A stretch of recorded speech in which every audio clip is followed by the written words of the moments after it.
Since the invention of the internet, life changed for most people. It reached a point where almost everyone I knew wanted a computer. We finally joined the computer generation a couple of years ago and decided to buy one. At the beginning, it was the new toy in the house. Deb, my wife, used it for emailing and games. The kids, Kyle and Kayla, used it for games and some homework assignments. I used it to search the web and look for interesting content. That's what I did with a lot of my late nights after work. I worked the second shift and got off work from the factory at midnight. I didn't want to go to the bars like a lot of the guys. After all, I was married, so I always headed home. Everyone was sleeping, so I went on the computer. After a while, the excitement wore off. I didn't become addicted like some people. Instead, I found myself reading stories online. Fiction, non-fiction, you name it. I couldn't believe most of what I was reading. Did people really live like that, or was it just imagination? I got caught up in stories about unfaithful wives, all these women cheating on their husbands. It was hard to believe, but it did get inside my head. I started watching my wife's actions more closely. When we were out, I'd mention to her about dancing too close to someone or being too nice to a guy. We argued about it sometimes. I knew she was a good-looking woman, but I had no real reason to distrust her. Still, I found myself looking through the laundry or checking her emails, doing ridiculous things driven by the stories I'd read. I even started reading less, but the thoughts stayed with me. I'd read stories where men found their wives with another man and just stood there watching. I had to ask myself, would that ever be a turn-on? But with my jealous nature, I knew it wouldn't be for me. I shared these thoughts with Deb, and she asked me why I would even think that way. She didn't want anyone but me. I met Deb when we were in our 20s at her sister's wedding. We danced and became good friends. She was a school teacher, and I worked at a factory. A year after we started dating, we got married. The next year, Kyle was born, and 2 years after that, Kayla came along. Deb's sister, Sandy, was a bit of a wild one. Back in school, I'd known her for years. We didn't date, but she was pretty free-spirited and didn't shy away from attention. As far as I knew, nearly every guy on our football team had been with her. I shouldn't judge because I had my wild days too. I was part of a few after-game parties where things got a little out of hand, but no one was forced into anything. Sandy had been involved in those more than once along with a girlfriend of hers. They were both pretty carefree when it came to that sort of thing. Sandy eventually married Bob, a supervisor from my plant. Though he was later transferred to another location, he had a similar wild streak, so it wasn't a big surprise when they ended up together. I never cared for Bob, though, and liked him even less when I thought he was hitting on Deb after we were married. Deb insisted he was just being nice since we were now family, but I felt differently. I told her if he ever tried anything, I'd make sure he regretted it. She just laughed and said I was overreacting. She was mine and only mine. Deb and I had agreed not to talk about our past relationships, mostly because we were both pretty jealous. I didn't want to be out somewhere and run into a guy she'd mentioned being involved with. Likewise, I didn't want to have to explain that I'd once been with her sister when Kyle was 8 and Kayla was 6. Things were going fairly well between Deb and me, despite the usual arguments every couple has. The one issue was that we didn't see enough of each other, working on opposite shifts. I was alone during the day, and she was alone with the kids at night. It wasn't ideal, but it was the way things were. One day, as Deb was getting ready for work, she asked if I could stop by her sister's place to fix her kitchen sink. It was leaking and Bob, not being the handiest guy, couldn't manage it. I laughed when she mentioned plumbing, and she quickly clarified. The sink's plumbing, not my sister's. If you ever try fixing hers, you'll be sorry. We both laughed, and I promised to stop by before heading to work. She kissed me goodbye and headed out with the kids for school. I couldn't help but think about Sandy.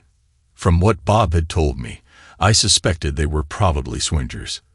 They didn't have any kids because Sandy always said it would ruin her figure. She did have a nice figure, but it wasn't any better than Deb's, and Deb had 2 kids. Sandy had always tried to flirt with me, but I did my best to keep things light and harmless. She looked good, sure, but nothing was worth risking my marriage over. I remember her once telling me that someday something would happen between us, but I never took it seriously. Sandy worked part-time as a cashier at one of the local grocery stores and had the day off when I stopped by to fix her plumbing. When I got there, she was wearing a robe that seemed a bit too casual for company. She offered me a cup of coffee, and we chatted for a few minutes before she showed me the sink. It was just clogged, nothing major, and I wondered why Bob hadn't fixed it himself. I cleared out the space under the sink to take apart the trap, and found it was clogged with food scraps like eggshells and potato peels. As I was lying under the sink fixing the pipes, I noticed Sandy standing nearby. Not in a way that seemed entirely innocent. She wasn't wearing anything under her robe, and it became clear that she was trying to provoke something. She made a comment insinuating something more, but I told her to stop and let me finish the job. She backed away briefly, but it was obvious she wasn't giving up. After I finished fixing the sink and stood up, Sandy tried again more directly. She asked if I was going to give in to her advances, reminding me of something from high school.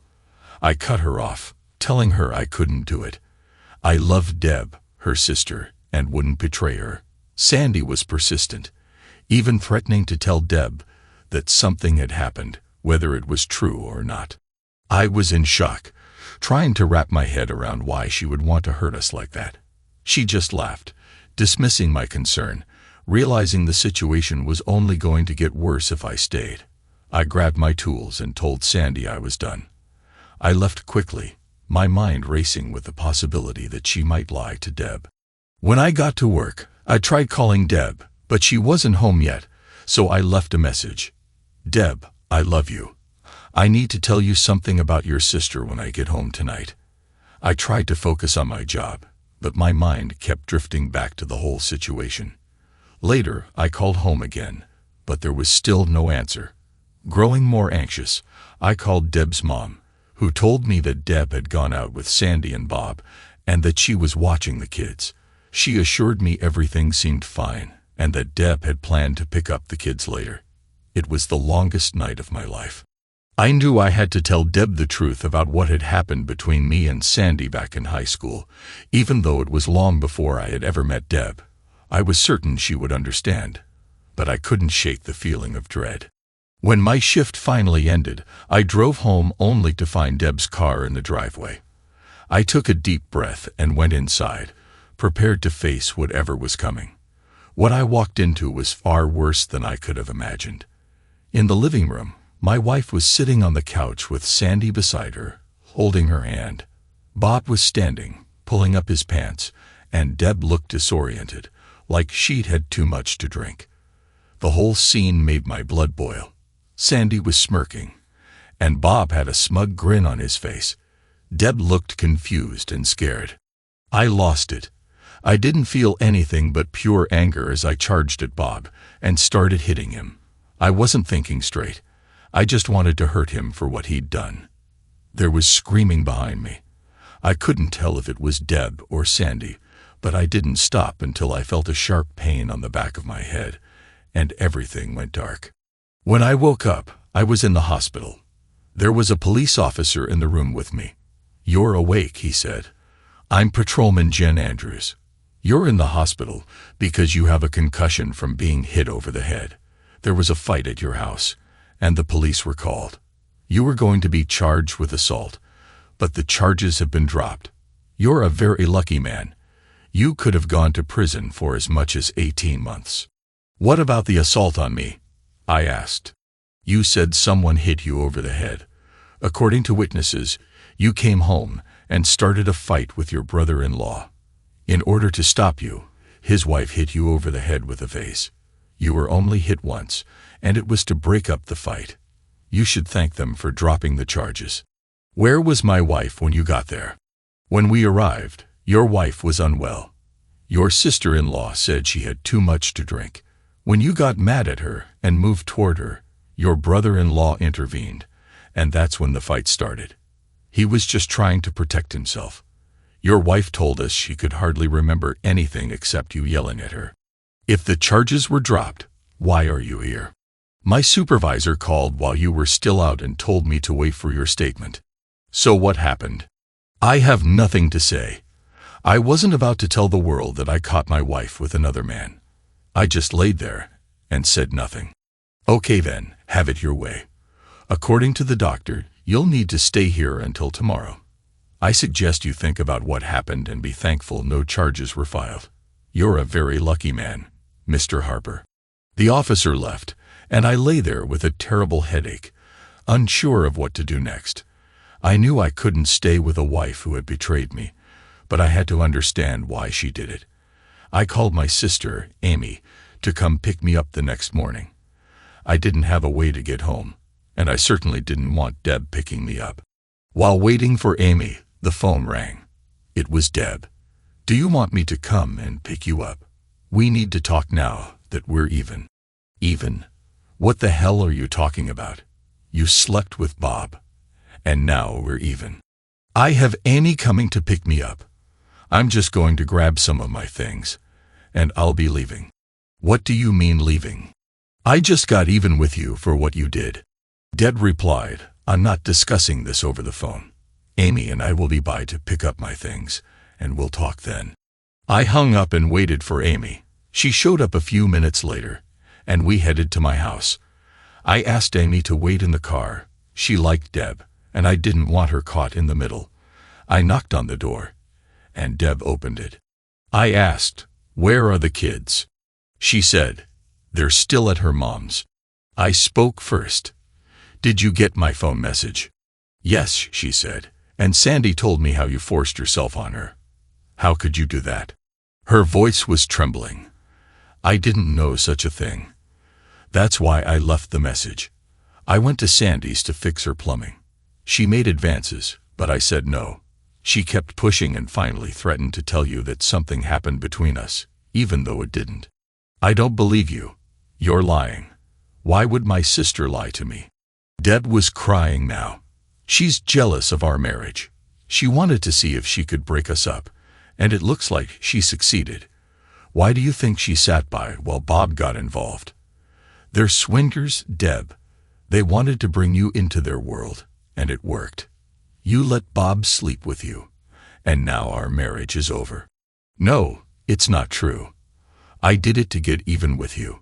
You hurt my sister and me. I was trying to make things right. Sandy knew intimate details about you. She described things only someone who had been with you could know. Sandy's a liar. The only reason she knows anything about me is because of something that happened between us in high school. Yes, I slept with her back then, but it was long before I ever met you. I didn't tell you because it was in the past. I fell in love with you, Deb, and I didn't want to lose you. I don't know what to believe anymore, Deb said, her voice breaking. Sandy may be your sister, but I'm your husband. Instead of trusting me, you let Bob come between us. You didn't even ask me for the truth. I thought. No, you didn't think. If you truly believed I assaulted your sister, why didn't she call the cops? Sandy said she didn't want to create a family scandal. She had no problem hitting me over the head and calling the police last night. You can believe whatever you want, but this marriage is over. If I really did what she says, why would you want to stay with me? I didn't want this. I love you, Deb, I sobbed. Love, she replied. You better take a good look at what that word means because it doesn't involve doing what you did.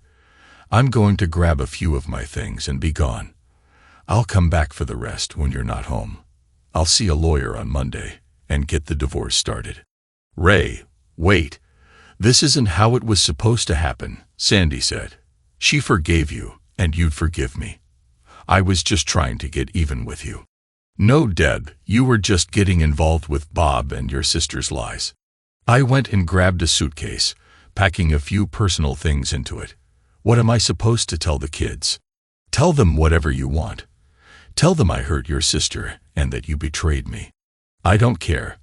I don't want to see you again. I'll set up visitation with the lawyer, and Amy can bring the kids for me to see. I don't ever want to speak to you again." I opened the door and walked out. Amy took me to a cheap motel until I could find another place to stay. On the way there, I told Amy the whole story. She was my sister and best friend, and she knew I was telling the truth. I trusted her to help keep an eye on Deb and the kids. The weeks that followed were tough. I worked as much overtime as possible since my expenses had gone up. I found a cheap boarding house, renting it by the week. Most of my meals were at the bar or a diner nearby. I met with a lawyer, and since I had no proof of anything, I requested a dissolution of the marriage. He told me that Deb didn't want the divorce, but would go along with whatever I decided. Everything was divided fairly evenly. We were renting the house, so she took over the payments. Our savings were split down the middle, and she had to give me half of the value of our belongings. I was ordered to pay child support, which I didn't mind. I loved my kids and missed them terribly.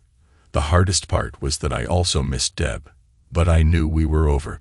I attended as many school events as I could without interfering with work. Both of the kids had birthday parties, and I went to those as long as I didn't have to be around Deb's family. I kept conversations with Deb Sybil, but if she ever tried to talk about us, I would walk away. I saw the kids every other weekend, and occasionally during the week, depending on my schedule. Deb must have called me almost every day leading up to the divorce.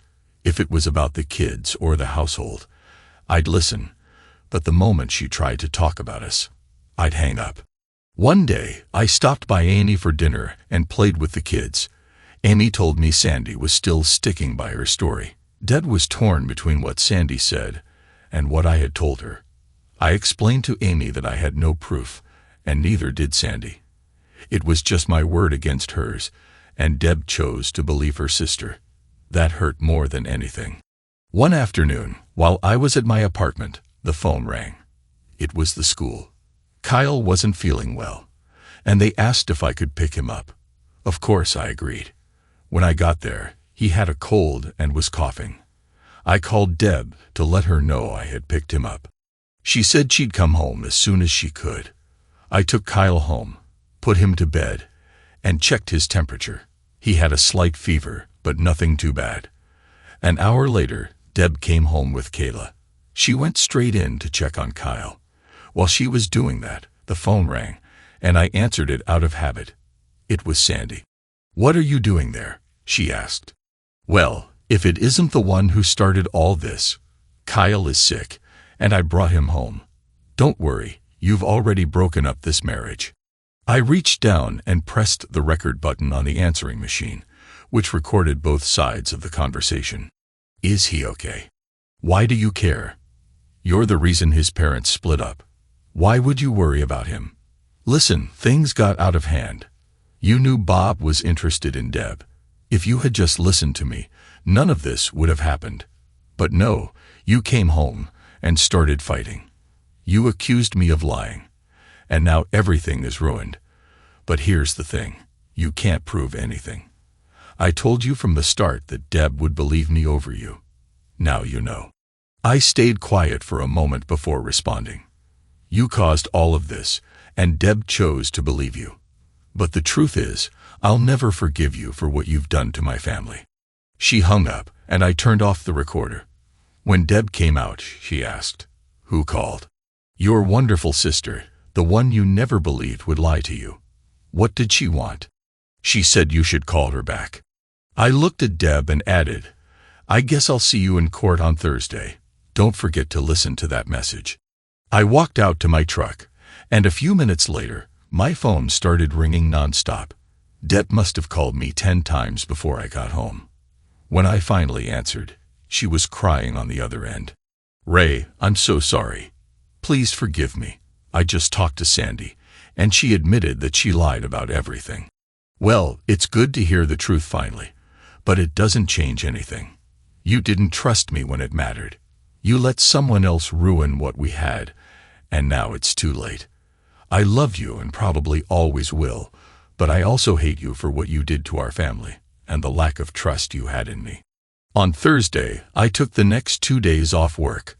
I went to my lawyer's office and signed the dissolution papers. I wanted to be gone before Deb arrived. Feeling depressed, I headed over to the neighborhood bar. I was drinking heavily when I noticed Bob come in. He didn't see me as I approached him from the side, and I punched him hard. He went down, and I hit him again and again. I stood up and started kicking him while he lay on the floor. 3 guys eventually pulled me off him. I remember shouting, "You son of a witch! I'll hurt you for what you did to my family. I hope you get it." I continued kicking him until they dragged me away. The police arrived, handcuffed me, and took me to jail. This time, it was serious. I was allowed 1 phone call, and I called my sister, Amy. I told her what had happened and that she wasn't to post bail, as it would be too expensive. I planned to serve my sentence. She cried as I hung up the phone.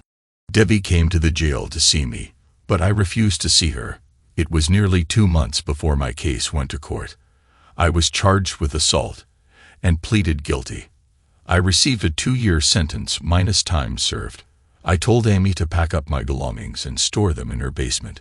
She mentioned that Deb was really feeling guilty and wanted to see me, but I told her I didn't want to see Deb. "I know you don't want to hear this," Amy said, "but Deb really loves you. Her whole family is angry about what Sandy said. Something else you should know. Debbie never signed the divorce papers. You're going to prison. A married man." Prison was a different world, not the kind of place you'd ever want to live. Fights were frequent, and I had to prove myself constantly.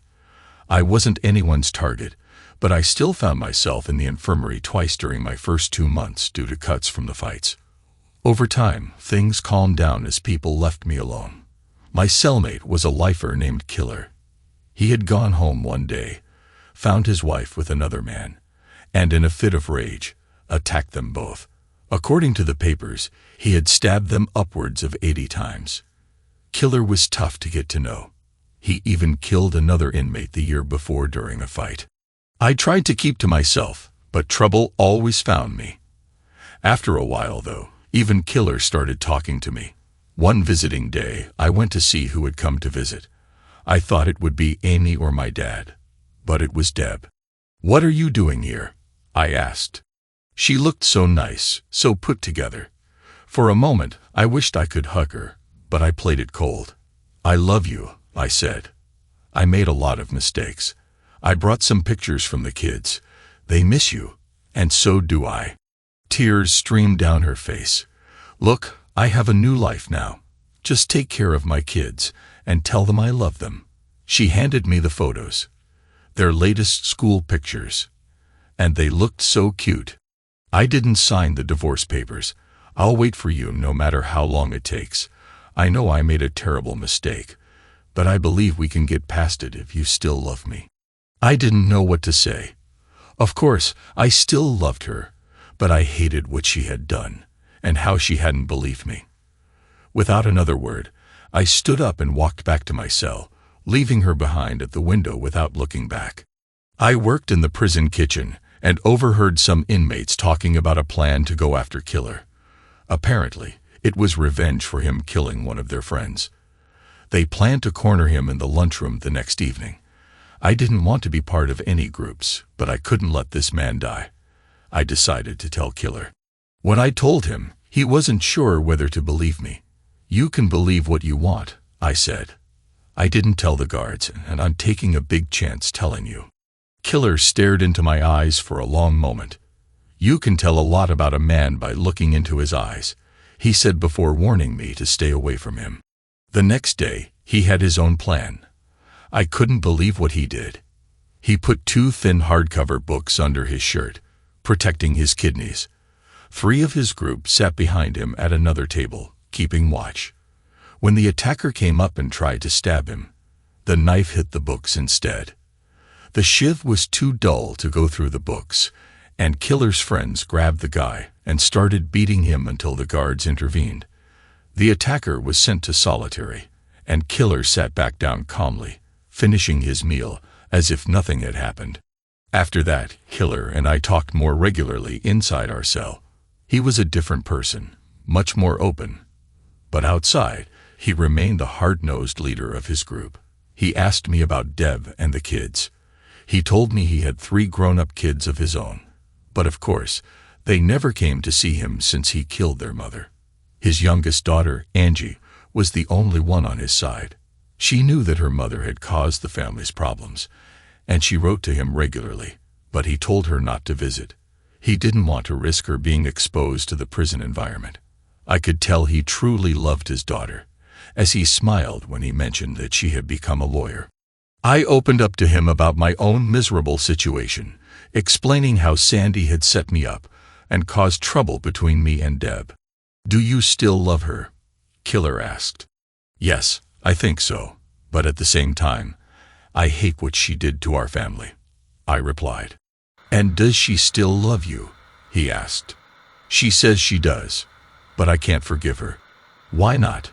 Look where you are now. You've hit rock bottom. If there was a woman out there who loved me and said she'd wait for me, I'd be the happiest man alive. But what about the distrust, not believing me, and being with another man?" I said, "You killed the man and your wife for the same thing, and I regret it every day of my life." He responded, "I wish I'd given her a second chance and had my family back." "Don't carry that grudge. It'll eat you away." You slowly but surely, boy, did he give me something to think about. Was he right? What would I do when I got out? I had no job, no future, and right now, no family. The following month, Deb came to visit again. She smiled at me with tears in her eyes. "The kids drew you some more pictures," she said, placing them in the tray. I looked at them, pictures of a dad, mom, and 2 kids. I guess the kids still saw us as a family. "They miss you." "God, I miss you. Will you ever be able to forgive me? Can we be a family again?" "I'll do whatever it takes. I don't talk to Sandy or Bob anymore after what happened. I'm so sorry for not trusting you." I thought to myself, she didn't believe me once, so the next time someone says something, will she believe them over me again? "Deb, I've been doing a lot of thinking. I want to forgive you, but I don't know if I can. Seeing you with Bob, it's not something I can get out of my mind." "Did you really care about him?" "No, I hated it. That's why I threw up when you walked in. I saw the look on your face and I felt sick. I knew right then I'd made a terrible mistake trying to get even. I wish I could take it all back. I was so drunk, I didn't know what I was doing. There's only one man I want, and that's you, Ray, the father of our 2 kids." A couple of weeks later, Amy came to visit me. "Ray, remember I told you that Deb stopped seeing Sandy?" she said. "Well, I went by the house and saw Sandy and Bob going in. I don't know why they were there, so I kept driving, but I thought you should know." Now, I was confused again. Had Deb lied to me again? I was almost ready to forgive her and try to rebuild our life together. I knew Annie wouldn't lie to me, so I had to find out what was going on. About a month later, Killer and I were talking, and he told me he thought he owed me a favor for what I did for him. He mentioned that he had been a lawyer before prison and still had some connections. He was going to see if he could get me into an early release program. I didn't know whether to believe him, but he never lied to me before. It might sound strange to say this about someone like him, but I respected Killer. He had a way about him. His speech and presence demanded respect. I knew better than to ask too many questions, so I took him at his word.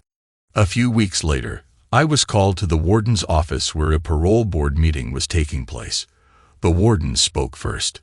"Mr. Harper, we have a petition for an early release hearing for you. I don't know who you know, but someone suggested we give you a chance. After reviewing your record, we see you had a rough time adjusting to prison in the beginning. Is that correct?" "Yes, sir," I replied. "I guess I wasn't cut out for prison life, but I tried to adjust.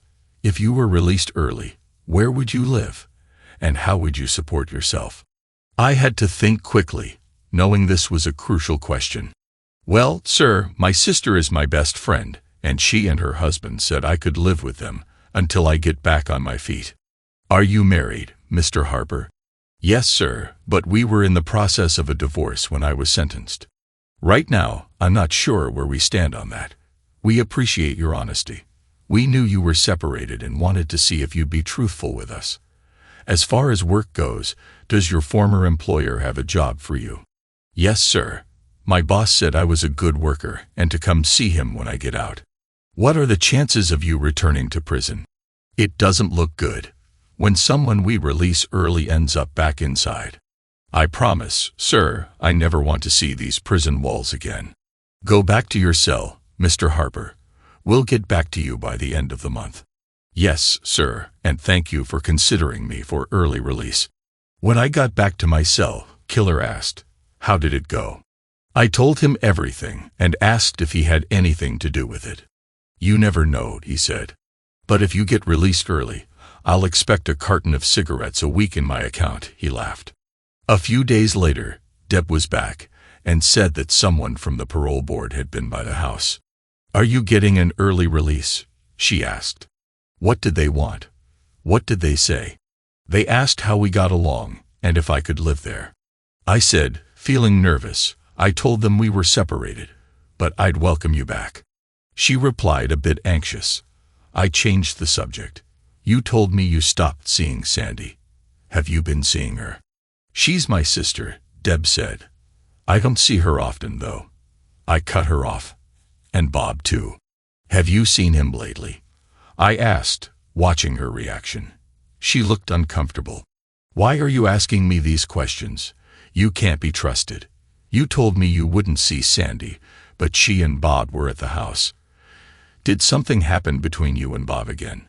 Is that why you're worried about my early release? Did you tell him that when I get out, I'm coming for him?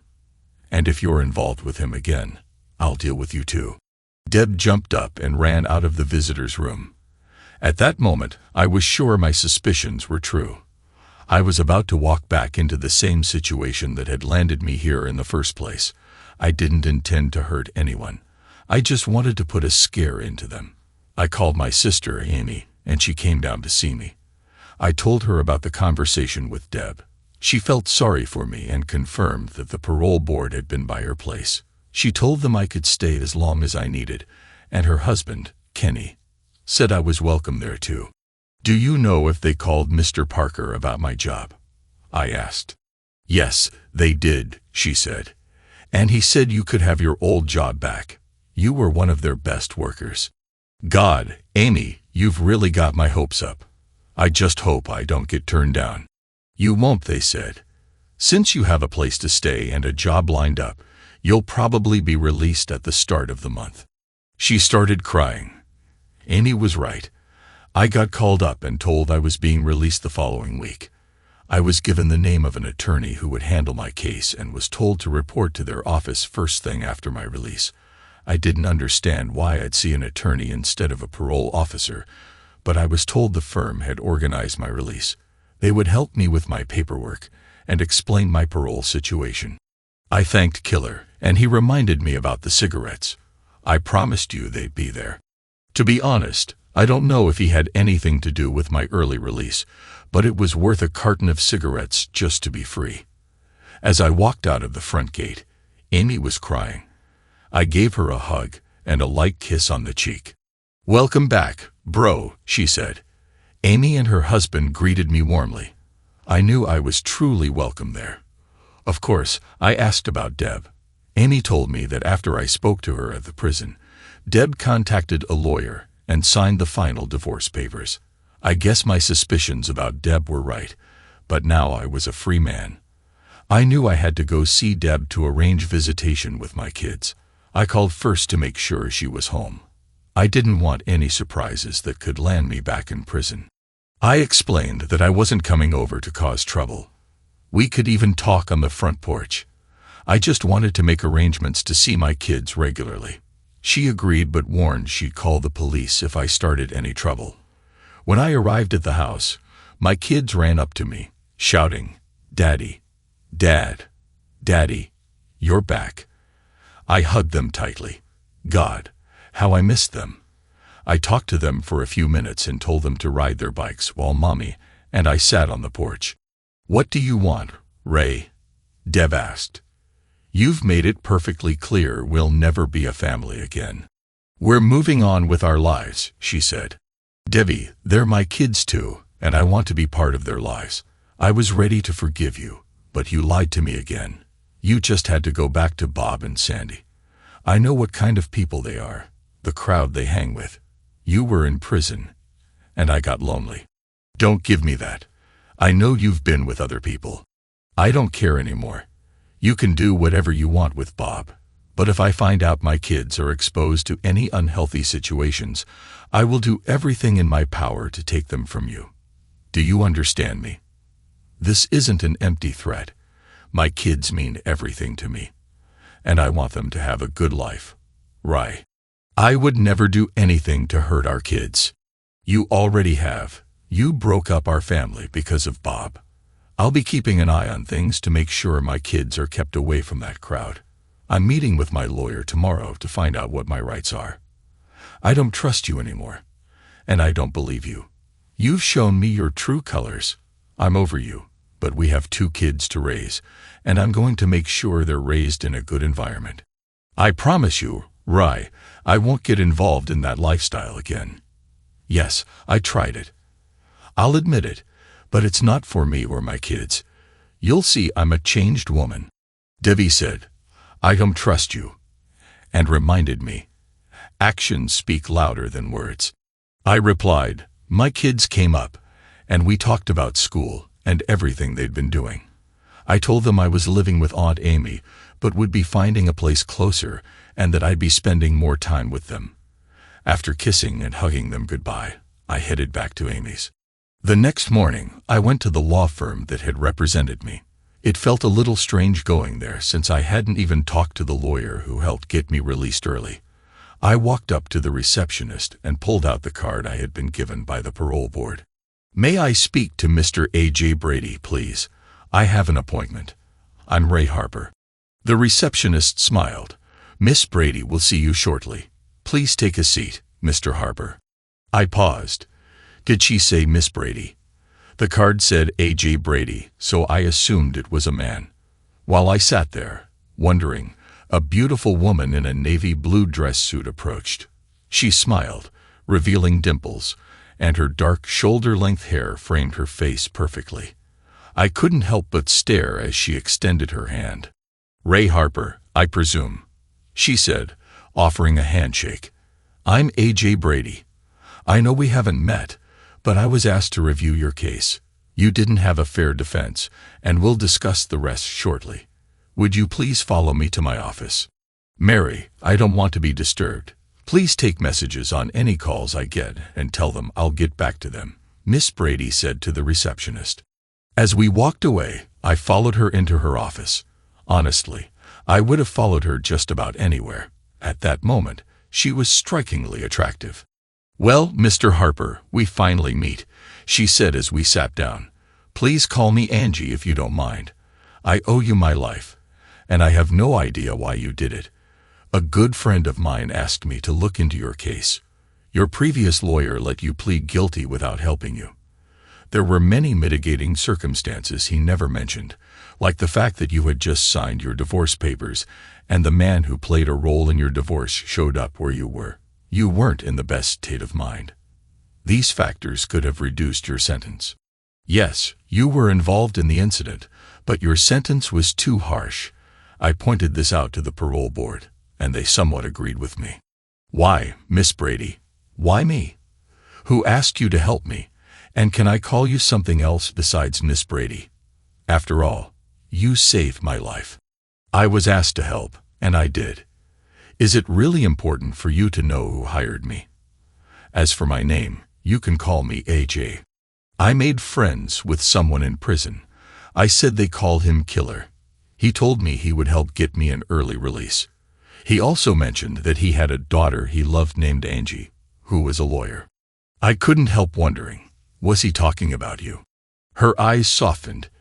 Yes, Killer. Well, Dave. My father's name is Dave, and yes, he asked me to look into your case. He's never asked me to do that before, so he must have really liked you. I was surprised, but I would do anything for my father. "Can I call you Angie?" I asked. "I know we just met, and you're my lawyer, but AJ doesn't seem right for someone as beautiful as you. I definitely don't want to call you Miss Brady." "What does AJ stand for, anyway?" "Angelina. You need a Brady," she replied with a smile. "Now you know why I chose AJ. Look, Rye, we have a few things to discuss. How about we continue over lunch? I'd love to have lunch with you, but this isn't a date. I've got to work in a few hours, and I need to eat. So if you don't want to call it a date, you can pay for it and call it a business meeting. You do take clients to lunch sometimes, don't you?" Angie smiled, her dimples appearing again. "Yes, I do take clients to lunch, and I do eat after all. Let me tell you, Mary, we're leaving, and we'll go." I watched her as she got up. She was striking, not just in looks, but in personality, something rare to find in an attorney. We headed to a quiet restaurant. After we ordered, she explained what I could expect from my parole officer. She said he was decent, but reminded me to follow the rules and stay out of trouble. For the first few months, I'd meet with him twice a month, and after that, just once a month for the rest of the year. "And you know everything about me? Are you going to tell me anything about yourself, Angie?" "I don't think it would be appropriate to talk about my personal life with a client. You're the most beautiful woman I've ever seen, and I love it when you smile." "Please," she said, blushing slightly. "I told you I don't date clients, but thank you for the compliment. Tell me about your law degree. That's business, and as a client, I have the right to know." She smiled a little and tried not to laugh. "Okay, Ray. I received my law degree from the university on a scholarship. I've been an attorney for a few years now, specializing in criminal law." Our lunch arrived, and as we began eating, I couldn't help but think about Angie. "Will I see you again?" "Angie," she replied. "As a matter of fact, you need to come back next week to fill out some paperwork with your parole officer. We can have lunch again, then I'll even." I could see she was softening a bit. "Okay, but it's a lunch to discuss business only," she said with a smile. After lunch, we returned to the office. When she extended her hand to say goodbye, I took it in both of mine for a few seconds, wondering what she was thinking. I hoped she didn't see me as just another client. We said our goodbyes, and I told her I was already looking forward to our next lunch. Her receptionist glanced at her and smiled. It seemed that clients didn't often approach their lawyers like that. But then again, most lawyers didn't look like Angie. Returning to work felt great. It was like riding a bike. Just get back on and start riding. Most of the guys I used to work with were still there, and it felt like they had a newfound respect for me. No one messed with me. For the next 2 Mondays, I had appointments with Angie. She tried to keep it strictly business, but I wanted to know more about her. By the 4th week, she told me we were done with our business transactions. "Are you still my attorney?" I asked. "Of course. If you ever have a problem, all you need to do is call me," she said. "Angie, I'm afraid I have to fire you." Feeling conflicted, I said, "I'm so sorry." "Fire me. I helped you get out of prison and didn't charge you anything. And now you want to fire me?"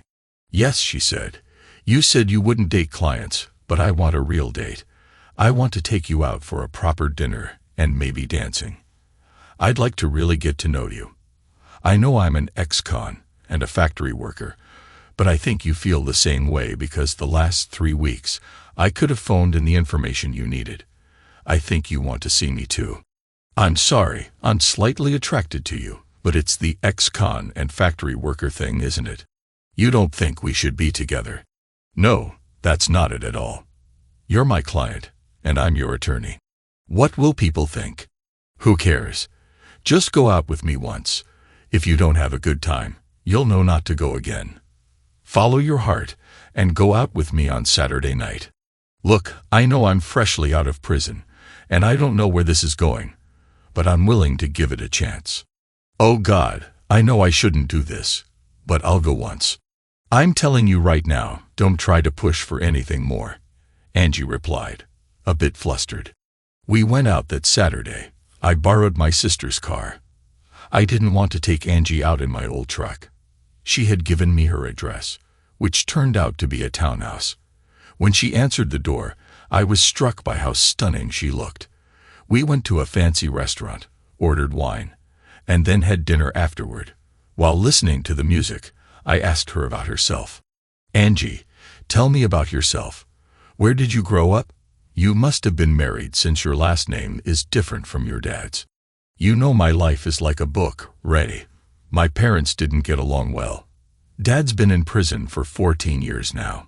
My brother, sister, and I were raised by our aunts and uncles. I was the youngest, just 14 when everything happened. It was really hard on us. My siblings haven't really forgiven Dad. They love him but can't forgive him. I knew Mom was cheating on him and told him about it. I confronted Mom, but she dismissed me, saying I was just a kid.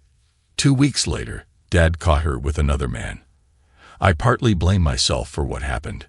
Angie, you're not responsible for your mom's actions or your dad's incarceration. They were adults, and you were just trying to do the right thing. After Dad was incarcerated, I decided to go to college and become a lawyer. I hoped that could help my dad get a lighter sentence, which is why I chose criminal law. He was a brilliant lawyer himself and was proud of me, but there wasn't much I could do to help him. Were you married before, or is that none of my business? I asked both. I was married for a short time, and it's not really your business, she said with a smile. Can we talk about this another time? I don't want to bring a downer to this evening. I'm having a nice time with you. Would you like to dance? I have 2 left feet, but it will give me a chance to hold you, I suggested. We got up, and I asked the band to play a few slow songs in a row. I took Angie in my arms, holding her close as we swayed to the music. I could smell the pleasant scent of her hair. Ray, you should know that I don't date much because of the people I deal with. I have a considerable distrust of men. I'm just trying to be honest with you.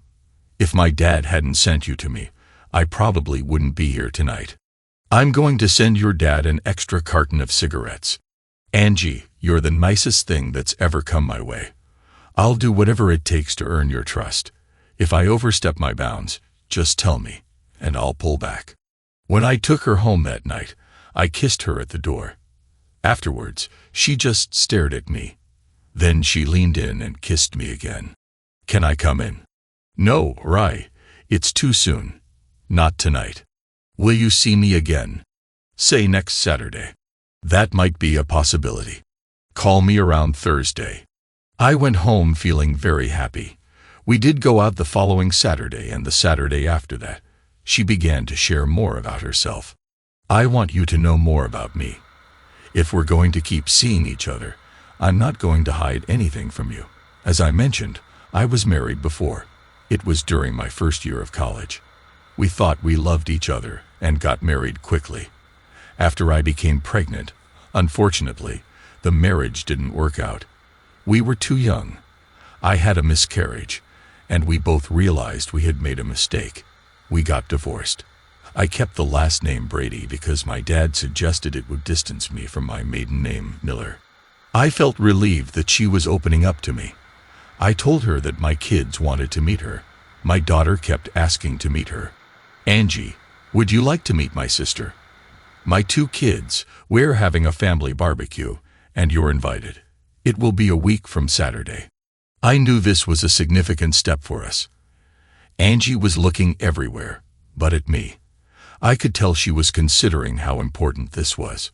She took a deep breath, looked me in the eyes, and leaned in to kiss me. This was the first time she had initiated a kiss like this. Count me in. What do you want me to bring? I wasn't sure what to bring to a cookout, so I told her I would have Amy call her with details. When I told Amy about Angie coming to the cookout, the number of family members increased. Everyone wanted to meet the new woman in my life.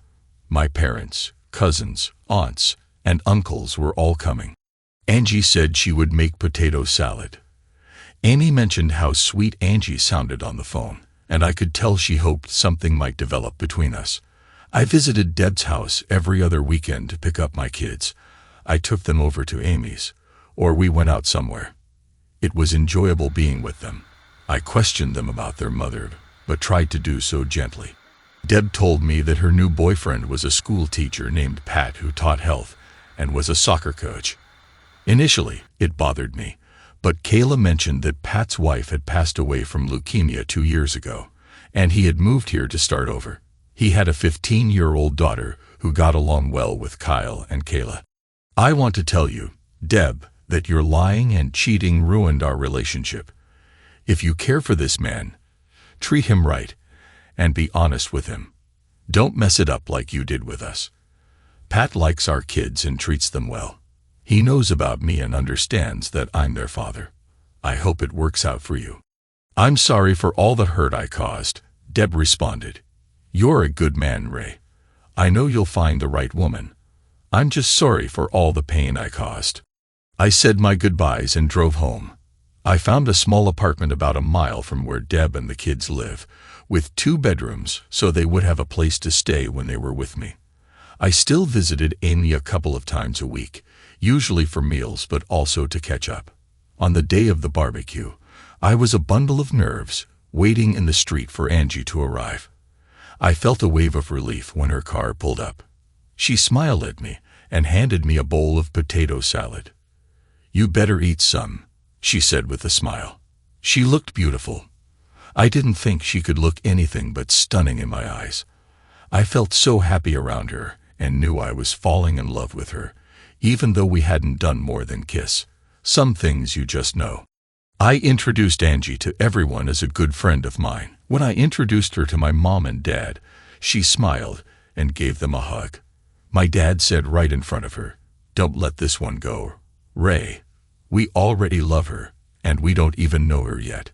Angie looked at me and smiled, which I took as positive feedback. When I introduced her to Amy, they both exchanged glances. I never told you, but I met your sister when I was interviewing people for your early release. I didn't mention it because the topic didn't come up until now. I had no idea we'd become friends. I told you I wouldn't lie to you, which is why I'm sharing this now. Amy and I haven't talked since the Parole interview until she called me about the potato salad. Is there anyone else you talked to that I should know about? Angie asked. Yes, Deb, your ex-wife Sue and Bob. I also spoke with your boss to ensure you have a job, as well as the witnesses to the bar fight, and the police who arrested Ed. I did all this as your attorney. I had no idea I would end up developing feelings for you. I'm sorry for not disclosing all this earlier, but I wasn't supposed to share these details with you while you were my client. If you want me to leave, please tell me. No, I'm not asking you to leave. You just told me you were falling for me. And that's all I needed to hear. I pulled her close and kissed her, then put my arm around her and introduced her to the rest of the family. I told Angie I'd be back in a few minutes to get my kids, who were eager to meet her. When I returned, Kayla walked up to Angie and introduced herself. Hi, I'm Kayla. Are you Daddy's girlfriend? You're really pretty, just like Daddy said. Hello, Kayla. You can call me Angie or AJ. You're a very pretty girl yourself. It's so nice to meet you, Angie replied. Kayla said, come over and meet my big brother. He's shy and afraid of girls. Kyle, this is AJ, Daddy's friend. I watched as Kyle shook Angie's hand. She knelt down to talk to the kids at their level. It was clear they were going to get along well. I joined them, and Kyle said, we like her, Daddy. She's so pretty and nice. The barbecue was a success. Toward the end of the evening, Kyle and Kayla approached us. Dad, you know how you said we're going to the amusement park in 2 weeks. Can Angie come with us? That way, when Kayla and I are riding rides, you'll have someone to talk to. I tried to explain to Kyle that he should ask such questions in private, since Angie might have other plans or not like amusement parks. Kyle looked at Angie and apologized. I'm sorry, Angie. I didn't know you didn't like amusement parks. Angie laughed and said, what your dad means is that you should ask him questions like that in private. As for amusement parks, I love them, and would be happy to go if it's all right with your dad. Maybe you and I can ride the roller coaster together." We all went to the amusement park. The kids rode everything they could, and Angie kept her promise to Kyle by riding the roller coaster with him. She also rode the Ferris wheel with Kayla. On the way home, Kayla said to me, "Dad, you need to get a car instead of your truck. You can't expect Angie to use her car all the time, especially since we can't all fit in your truck." Both Angie and I laughed, but Kayla had a point. Over the next couple of weeks, I didn't get to see much of Angie as I had to work some weekends, and she was busy in court. We talked a few times on the phone, but it wasn't the same as being together. One Saturday, I picked up the kids and decided to take them to Chuck E. Cheese, a kid-friendly pizza place with games and prizes. Kayla asked if she could call Angie and invite her to join us. I didn't want to disappoint her, so I agreed to call Angie. "Hi, Angie, it's Ray." "Hi, Ray. I was planning to go out with a few friends." "Why?" "Kayla wanted to ask if you could come with us." "It's nothing urgent, just if you're available." "Okay, let me talk to Kayla." I could hear one side of the conversation, but Kayla said, "Hello, Angie. Dad is taking us to Chuck E. Cheese for pizza and games. We wanted to know if you'd like to come with us." "Sure, I'd love to join you.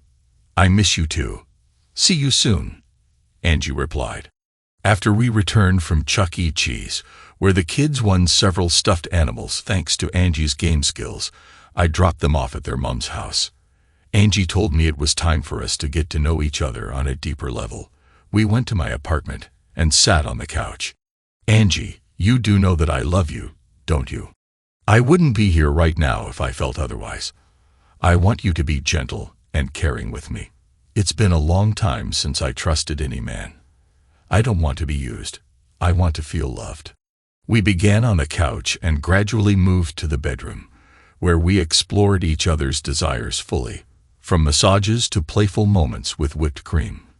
We spent the night in intimate connection, embracing and comforting each other. I felt most content holding her close. It had been so long since I experienced such closeness. When I woke up before her, I made French toast. Angie emerged from the bedroom wearing one of my t-shirts. I complimented her, and she looked radiant even in the morning. After a quick shower, we sat down to talk. "Angie, what's next for us?" I asked. "You know I love you, and my family loves you too. What do you envision for our future?" She smiled and said, "We've only known each other a few months, and we just shared such a special night. But I want you in my life every day. If you feel we haven't spent enough time together, we can continue as long as you'd like." I looked at her, hoping to take the next step. "Angie, I want you to be my wife. Will you marry me?" With tears in her eyes, Angie replied, "I don't take love lightly. I made a mistake once, but I am committed to you. Yes, I'll marry you. I promise to always be there for you and the kids, to be honest and faithful. I expect the same from you." As we embraced, Angie shared her feelings. "It's just that I think about my dad and how he would have been so happy for me. Many young girls dream of their wedding day with their father walking them down the aisle. I know that will never happen for me, and it makes me sad." I held her as she cried softly. She explained that her father had been unaware of her previous marriage, which ended in a miscarriage and divorce. "I'm sorry, Ray. I shouldn't dwell on that now. After all, I'm marrying a man my dad would have approved of, and whom I've loved since we first met." We decided to set a wedding date 2 months away. I shared the news with Amy and her husband, who were thrilled for us. I also called my kids to share the news, and they were overjoyed. When I visited Angie at her office, her receptionist, Mary, congratulated us and informed me that Angie had been spreading the word and inviting everyone to the wedding reception. As I entered Angie's office, I noticed she was tearful. I asked, "What's wrong?" She revealed that she had spoken with the prison warden about her father's situation. He was unable to leave prison, and his condition had worsened, with doctors giving him 3 to 6 months to live. Angie was devastated, and I held her close, feeling deeply for her. She reassured me. Dad's cancer isn't your fault. He's used cigarettes to barter with other prisoners, but you haven't contributed to his illness. I had an idea but didn't want to raise her hopes too high. I kissed her goodbye and promised to see her the next day. I took the day off work and went to the prison to see Killer and the warden. Killer, upon seeing me, asked me to take good care of Angie. I explained my plan to Killer, and after some initial hesitation, he agreed to cooperate if the warden approved. I assured him I would work on that. I had an appointment with the warden later that day. He greeted me warmly. "Ray, I see you're keeping your nose clean and planning a wedding. I'm sorry about Killer, but he's a lifer, and we can't let him out for his daughter's wedding. Warden, are you in charge of most decisions here? Can we use the chapel for the wedding with Killer escorting his daughter down the aisle?" I asked. The warden was surprised. "You want to get married in prison just so her dad can be there?" "Yes, sir. Angie hasn't seen her dad in over 14 years, and he's dying. All we ask is to use the chapel for the wedding. I know prisoners have been married here before." "All right, Ray," the warden said. "I'll set it up, but it can't be a large affair. You can only invite 3 outsiders besides you and your fiancé. Killer can invite a few fellow prisoners, and you'll have to use the prison minister." I thanked the warden and headed back to see Killer. "Killer," I said, "when you go to the bank, tell Angie to bring her birth certificate. The account is in her maiden name." I noted the information and told Dave I was sorry to hear about his illness. "Just take care of my little girl." He replied back at Angie's office. She noticed my smile. "What's up?" she asked. "Do you mind getting married in prison?" I asked. She was puzzled. "What are you talking about, Ray?" I explained the arrangement with the warden and how her father would be able to escort her down the aisle. Angie began to cry tears of joy. "God, I love you, Ray," she said. I then told her about the bank deposit box. We went to check it out at the bank. Angie provided her number and birth certificate, and we were shown to the safe deposit box. Inside was a note from her father. "Dear Angie, if you're opening this box, you are either getting married or I have passed on. I hope it's the former. This box contains your mother's wedding ring, which I saved for you. I want you to wear it proudly. Also, there are bonds totaling over $155,000 to help with your wedding. I set this up before I was sent away. When you see your brother and sister, let them know there is a box for each of them too. Yours is the only one with a ring. Congratulations, and always be honest with your husband. With love, Dad." Angie and I discussed our wedding and decided to invite her brother Brad and sister Lisa, as well as my sister Amy. We would have a reception shortly after the wedding. Angie and Amy spent the next month preparing for the reception, paying extra for everything due to the short notice. I wanted Angie to have as much of her dream wedding as possible. Amy offered to take photos with her digital camera. I went with Angie to visit her brother and sister. She introduced me to them and explained the wedding plans. They were moved to tears upon learning their father was dying, but agreed to attend the wedding. Angie gave them the numbers for their safe deposit boxes, and they were surprised that their father had set aside something for them on the wedding day. Angie and I drove to the prison together. Amy and her husband joined us, though he waited in the car. I rented a tuxedo for the occasion, while Amy helped Angie with her wedding dress, not wanting me to see her until she entered the chapel. I waited in the chapel where Brad was to be my best man, and Lisa my maid of honor. Amy played the piano, and a guard brought in 5 of Killer's friends. The warden entered with the minister and mentioned there would be cake and punch after the ceremony.